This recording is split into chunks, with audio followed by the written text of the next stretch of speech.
Jadi tujuannya itu supaya mereka mampu berkolaborasi dengan Bapak Ibu guru di sekolah. Dan yang paling mahal ini, Ningsi, kalau kita ber-MBKM, yang paling mahal itu adalah kita dapat suasana atau budaya kerjanya. Ya, betul. Dan itu kan tidak saudara dapatkan di perkuliahan. Ya, mahasiswa kalau mau berdampak, terima sebuah perubahan, berpartisipasi, imbaskan kemampuan Anda.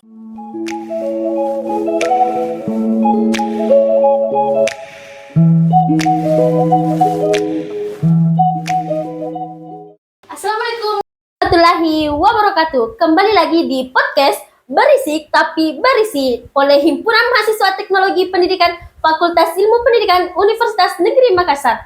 Nah, kali ini kita memasuki podcast part kedua. Nah, bagi teman-teman yang belum menonton atau melihat part pertama, silahkan kunjungi YouTube Himpunan Mahasiswa Teknologi Pendidikan.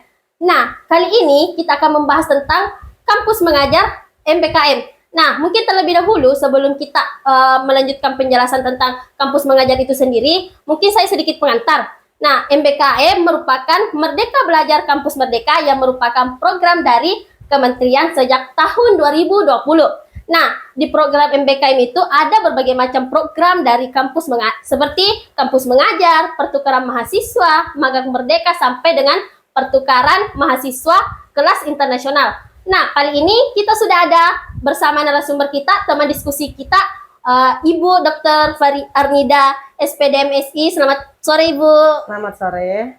Mungkin ini Ibu Arnida ini salah satu pembimbing Himpunan Mahasiswa Teknologi Pendidikan, dan beliau ini sudah mendampingi himpunan sejak beberapa tahun yang lalu sebagai pembimbing. Nah, tapi untuk teman-teman yang di luar sana, mungkin supaya lebih mengenal Ibu, mungkin Ibu bisa memperkenalkan diri, Bu.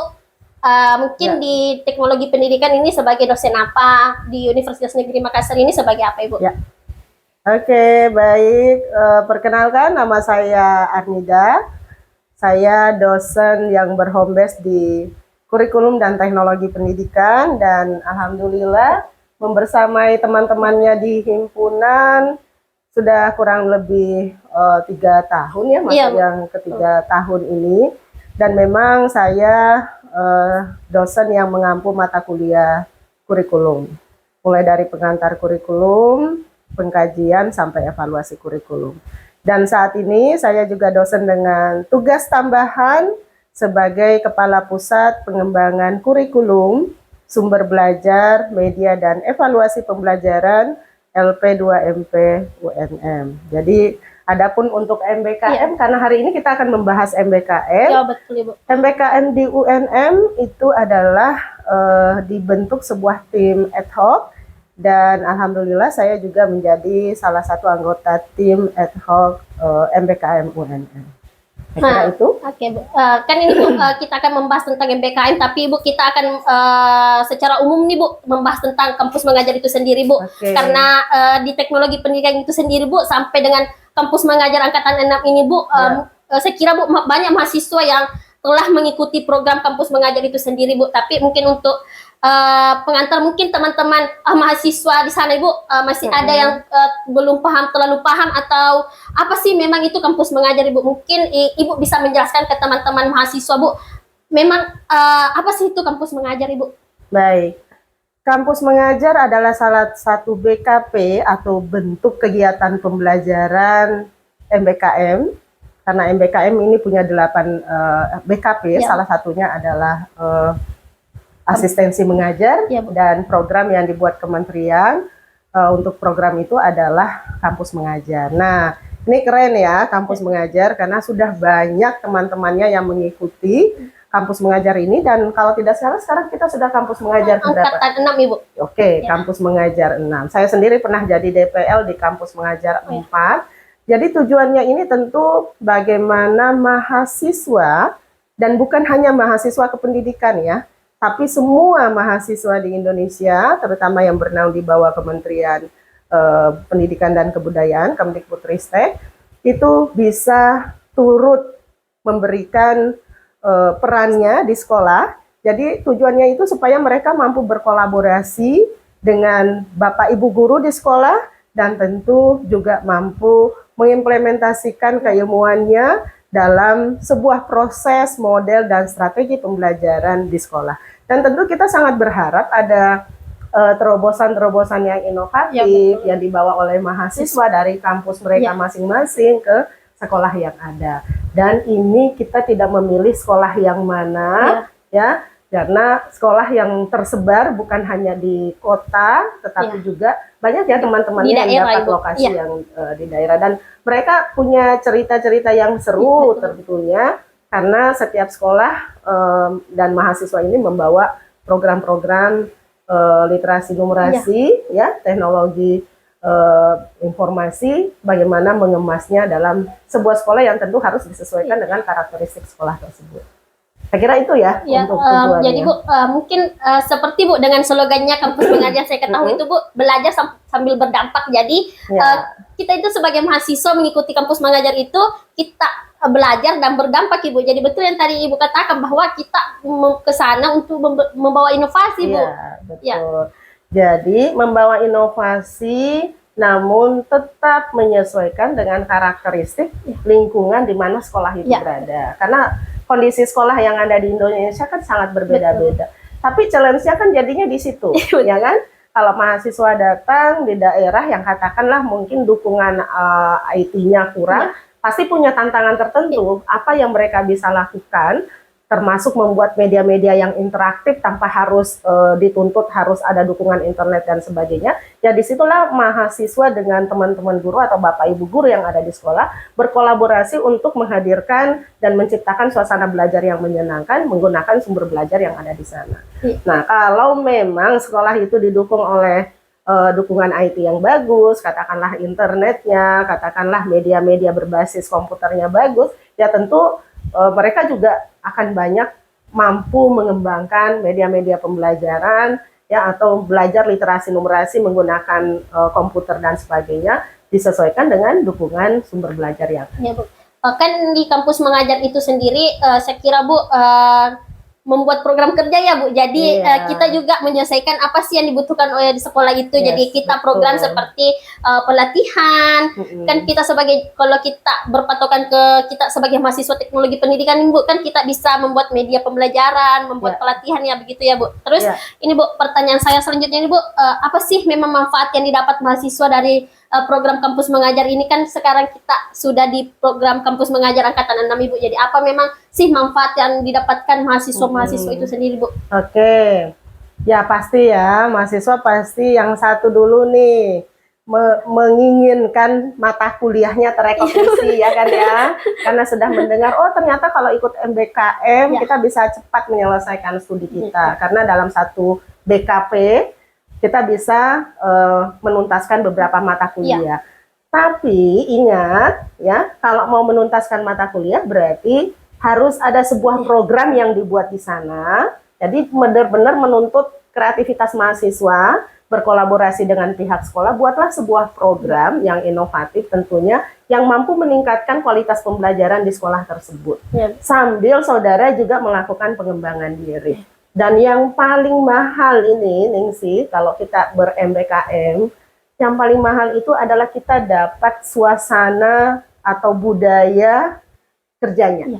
Dan itu kan tidak saudara dapatkan di perkuliahan, ya kan? Biar bagaimanapun IPK-nya katakanlah tinggi, berinteraksinya di dalam kampus, berorganisasinya di dalam kampus, ada sesuatu yang mahal loh yang saudara dapatkan, yaitu real budaya kerja yang ada di sana. Dan berinteraksi dengan masyarakat sekolah. Itu yang paling penting. Gimana rasanya berinteraksi dengan peserta didik yang heterogen, gimana rasanya berdiskusi dengan Bapak Ibu guru, gimana rasanya dengan Bapak Ibu kepala sekolah yang ada dengan tendik yang ada di situ. Nah, itu yang mahal dan saudara tidak dapatkan itu di kampus. Jadi ada feel tersendirinya Bu, kita bisa terjun langsung. Oh, ternyata dunia pekerjaan begini, dunia menjadi seorang guru ini di pendidikan ternyata begini Bu. Jadi betul tadi slogan yang di kampus mengajar itu Bu, belajar sambil berdampak. Jadi kita betul-betul oh begini nanti lapangan pekerjaan di dunia pendidikan begitu Ibu. Dan kelihatannya mahasiswa yang sudah mengikuti BKP MBKM termasuk KM ini saya lihat kayaknya belum move on ini dalam artian positif ya, sampai menggarap ke menjadi skripsi gitu loh. Semua temuan-temuan mereka pada saat melakukan kampus mengajar di sekolah-sekolah tersebut, dia memilih satu permasalahan ya dari beberapa permasalahan yang ada yang tentu sesuai dengan karakteristik prodinya, diangkat dan sebagai sebuah tugas akhir atau skripsi, dan itu sudah banyak dan saya kira hasil riset ini teman-teman ya, kalau sudah dikemas dalam bentuk skripsi, apalagi nanti kalau sudah diartikelkan masuk ke jurnal, itu bisa menjadi bahan bacaan untuk banyak orang dan tentu juga masukan loh bagi para penentu kebijakan kita. Jadi policy maker itu memang sangat membutuhkan data-data tentang implementasi sebuah kebijakan, karena yang namanya kebijakan itu pasti masih ketemu banyak masalahnya. Nah, dengan riset ini karena benar-benar berbasis data, apalagi teman-temannya mengalaminya sendiri, itu kita akan mendapatkan data yang real, data yang update, dan ini benar-benar bisa menjadi masukan bagi para penentu kebijakan untuk bagaimana mengevaluasi kembali program-program, terutama program kementerian yang bernama MBKM ini. Nah, oke Bu, kan tadi telah dijelaskan kampus mengajar itu apa, manfaatnya sangat banyak yang ditemui oleh mahasiswa itu sendiri. Tapi ini Bu, mungkin saya bertanya lebih ke sistemnya nih Bu, kan saya lihat juga di kampus mengajar itu setelah pendaftaran ada ya Bu pemilihan domisili penempatan itu Bu. Memang apakah mahasiswa boleh memilih domisili ketika mengambil program kampus mengajar itu sendiri Bu? Iya. Jadi saya mahasiswa dan DPL atau dosen pendamping lapangan itu dibolehkan untuk memilih beberapa lokasi. Saya sendiri melihat kemarin di salah satu kabupaten ya, di Kabupaten Bone, bareng-bareng dengan beberapa dosen DPL ke sana. Jadi dosen DPL-nya pun menyampaikan bahwa Bu, kami ada beberapa lokasi, ada lokasi di perkotaan, ada juga lokasi yang ada di kecamatan-kecamatan yang tersebar di beberapa kabupaten di Indonesia gitu. Jadi saya merasa bahwa anak-anak ini benar-benar punya totalitas jadinya ya. Tidak hanya mengatakan wah KM ini kayaknya seru deh, bukan hanya mengatakan itu. Karena kalau sudah mau meninggalkan tempat tinggalnya, sudah mau meninggalkan kampusnya untuk total datang di sebuah tempat di mana disitulah lokasi sekolah mereka, saya merasa bahwa anak ini memang tidak setengah hati gitu melakukannya. Dan saya kira apa yang mereka dapatkan di sana pasti tidak semua menyenangkan kan, tetapi itulah pembelajaran, tidak semua menyenangkan, dan kita berharap mereka bisa life ready nantinya kan ya, karena pada saat saudara sarjana kan nanti ke masyarakat juga. Dan saudara nanti tidak boleh milih, saya harus ada di lingkungan kerja yang seperti ini dan seterusnya. Tapi saudara harus mau ditempatkan dimanapun. Iya betul. Ya. Dan saya rasa seorang yang hebat adalah seseorang yang mampu membuat perubahan di tempat-tempat yang sulit untuk kita jangkau.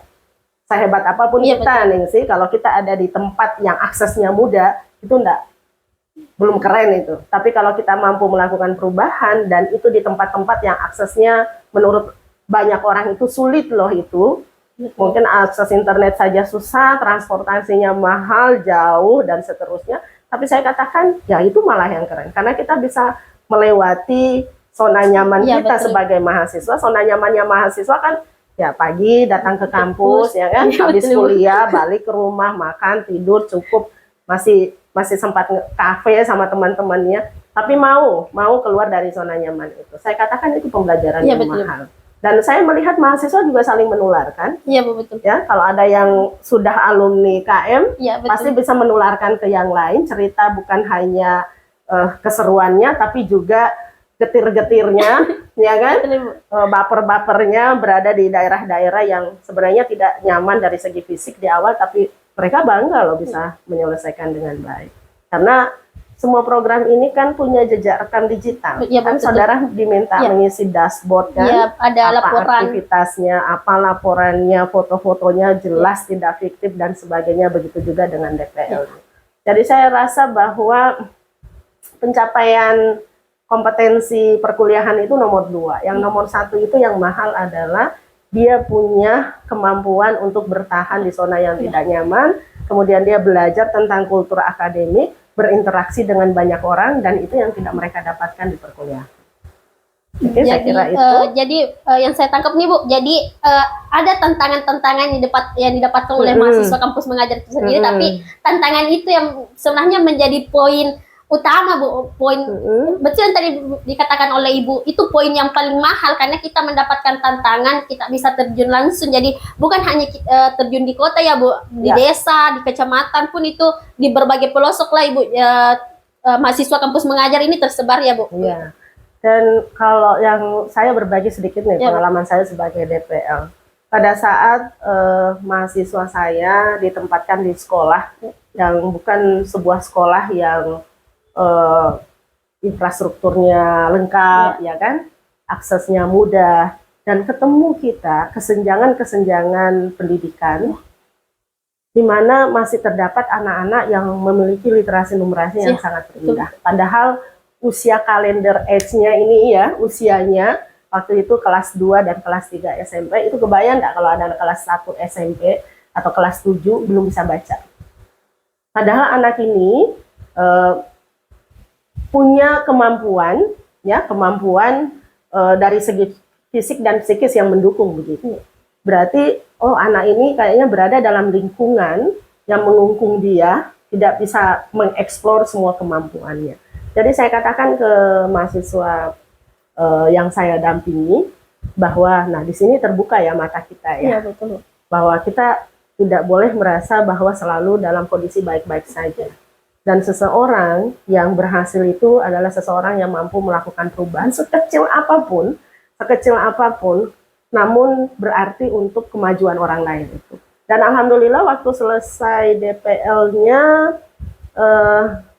nggak ada lagi anak yang buta aksara itu, ya sudah bisa ditingkatkan dan dia menggunakan pendekatan-pendekatan yang lebih fun, bagaimana membaca dengan menggunakan gambar, menggunakan kartu, menghubungkan titik-titik, walaupun usia kalendernya sebenarnya bukan lagi yang seperti itu, tetapi itu mampu menstimulasi dia untuk belajar yang lebih nyaman, apalagi merasa dengan kakak-kakaknya yang kece-kece mungkin, yang keren-keren, yang pendekatannya karena usianya tidak terlalu jauh dari mereka, mereka juga punya interaksi komunikasi yang lebih nyaman gitu. Oh, jadi bukan hanya mahasiswanya mendapatkan pembelajaran Ibu, tapi siswanya itu sendiri mendapatkan dampak yang signifikan seperti itu Bu, karena siswa yang tidak tahu literasi numerasi, karena memang di program kampus mengajar itu Bu, program yang wajib ada literasi numerasi ya Ibu, kalau nggak salah itu Bu. Mungkin Bu, yang terakhir ini Bu, pertanyaan dari saya ini Bu, menurut Ibu nih seberapa efektif sih program kampus mengajar untuk mendukung program kampus merdeka ini Bu?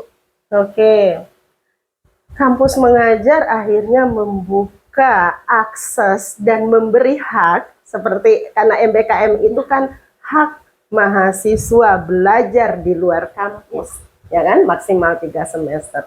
Artinya siapa? Apa? Semua mahasiswa akhirnya diberi akses. Dulu kalau yang ngajar berarti itu hanya LPTK seperti UNM, Lembaga Pendidikan Tenaga Kependidikan yang menghasilkan calon guru. Itu melalui kegiatan PPL. Tapi sekarang semua mahasiswa dibukakan akses untuk bisa berinteraksi dengan peserta didik yang ada di sekolah. Dan saya kira dia akan bangga loh dengan dirinya sendiri. Saya ini belum sarjana, tetapi saya sudah bisa mengajar. Saya sudah bisa memberikan sesuatu yang baru buat adik-adik saya di sekolah. Dan ternyata adik-adik saya di sekolah, di tempat saya melakukan kampus mengajar itu, merasa lebih fun, lebih dekat dengan kami. Karena kami melihat sendiri, karena saya pernah jadi DPL, melihat sendiri bahwa interaksi mereka tidak sampai di situ. Bahkan, Ningsi, ada mahasiswa yang masih dipanggil oleh sekolah yang bersangkutan untuk tetap lanjut mengajar di situ. Itu artinya apa? Bahwa akhirnya terjadi kemitraan yang sehat antara perguruan tinggi dan sekolah. Dan siswa-siswa mungkin yang tadinya merasa saya nanti lanjut nggak ya sekolah, tapi dengan melihat kakak-kakaknya mahasiswa ini pasti punya motivasi tersendiri, mau dong saya sekeren mereka gitu kan ya. Jadi saya kira dengan kehadiran mahasiswa di sekolah itu menjadi salah satu motivasi mereka. Dia akhirnya punya idola-idola baru loh. Wah ini kakak ini keren, wah kakak ini baik, ya kakak ini mau loh berbagi dengan kita dan seterusnya. Dan dia akan bermimpi kapan ya saya ada di posisi mereka. Jadi kalau saya itu terus yang kita tingkatkan, ya itu terus yang kita tingkatkan. kemitraan yang sehat, take and give-nya yang sehat dan jelas, dan mahasiswa mulai dari sekarang ya keluar ya dari zona nyamannya ya, yang dibayangkan jangan hanya kosan, kampus, nongkrong di kantin, berorganisasi di kantin, di kampus, hanya sampai di situ. Habis itu sarjana. Nah, sekarang mari kita beramai-ramai ya, berpartisipasi, karena bukan hanya KM, banyak program yang lain kan. KKN tematiknya ada, ya kan? Studi independennya ada, magangnya ada, risetnya ada, pertukarannya ada. Pokoknya 8 BKP ini saudara wajib berpartisipasi. Lihat apa persyaratannya, siapkan dirinya dari sekarang ya. Kalaupun ada masalah, ya bukan program namanya kalau tidak ada masalah. Kita belajar ya dari mengevaluasi masalah sebelumnya, coba kita hindari tersebut. Ya, saya kira itu Ningsi ya. Iya Bu. Mungkin itu Bu. Tadi jadi bagi teman-teman mahasiswa nih, keluarlah dari zona nyaman, karena bukan hanya di kampus menyediakan ruang-ruang intelektual seperti organisasi, tapi kementerian pun mengeluarkan kebijakan-kebijakan yang sangat luar biasa ini. Jadi kita bisa terjun langsung ke dunia pekerjaan begitu Bu. Jadi mungkin Bu, closing statement nih Bu, bagi teman-teman mahasiswa nih Bu, yang masih banyak nih Bu mahasiswa yang apatis, yang kuliah pulang Ibu. Jadi mungkin ada sedikit pesan dari Ibu nih Bu, untuk mahasiswa yang ada di rumah Ibu. Gitu. Iya, mahasiswa kalau mau berdampak, terima sebuah perubahan, berpartisipasi, imbaskan kemampuan Anda. Itu baru keren. Ya, itulah tadi diskusi kita tentang kampus mengajar bersama Ibu. Mungkin kita nanti akan mengangkat tema-tema yang sangat luar biasa lagi untuk kita bahas, kita ulik. Jadi mungkin cukup sekian podcast kali ini. Wassalamualaikum warahmatullahi wabarakatuh. Waalaikumsalam warahmatullahi wabarakatuh. Terima kasih sudah diundang di sini. Iya Ibu.